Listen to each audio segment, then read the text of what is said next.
Psychicians, a Hyllis family story, Book 5, by Laurence Dahners. Pre-Prologue. Mouse 101 didn't turn out to be a very good mouse anyway, getting sick and losing weight. Russ was frustrated, thinking he'd have to find another mouse to test the safety of the viral telekinesis vector. He took the mouse downstairs to sacrifice it. He'd intended to kill it early anyway, since it needed to be excluded from Emil's work. As he picked it up to put it in the CO2 chamber, he took one last look at it.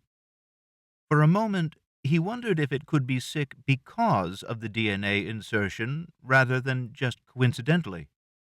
Could he have made an error in one of the steps intended to be sure there was no viral DNA in the viral shells? Maybe the DNA I inserted combined with the viral DNA in some kind of... The mouse sneezed. The worldwide superflu pandemic has been traced back to a Case Zero. Case Zero was a Russell Phillips who worked as a research tech at the University of Pittsburgh. Although the laboratory where Phillips worked did use viral vectors for DNA insertion, Phillips apparently did not work in that part of the lab.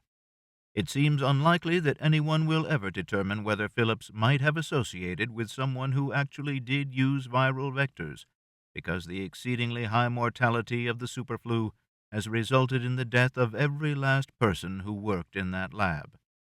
Even the hospital at the University of Pittsburgh, where Phillips first sought treatment, is now an empty shell. It seems a moot point, as this efficient viral killer has spread extremely rapidly, and no matter where it blossoms, it seems to kill approximately 95% of its victims. Somehow the virus got loose in the CDC and decimated the scientists there before they even began working on a means to control it. Medical facilities around the world have collapsed as physicians and researchers die or flee for their own lives.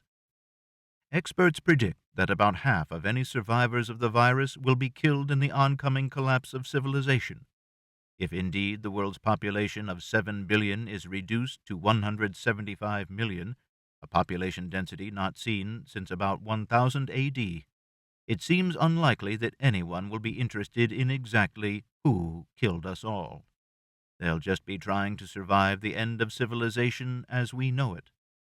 Presumably, someday, if and when civilization reestablishes itself, someone may be interested in these words. As I write this, I've developed a headache and started to cough. You have been listening to an audiobook excerpt from Psychicians, a Hyllis family story, Book 5 by Laurence Dahners, published by Creative Texts Publishers, LLC, all rights reserved. Visit our Creative Texts website at www.creativetexts.com to check out all of the other great authors and titles available from the Creative Texts catalog.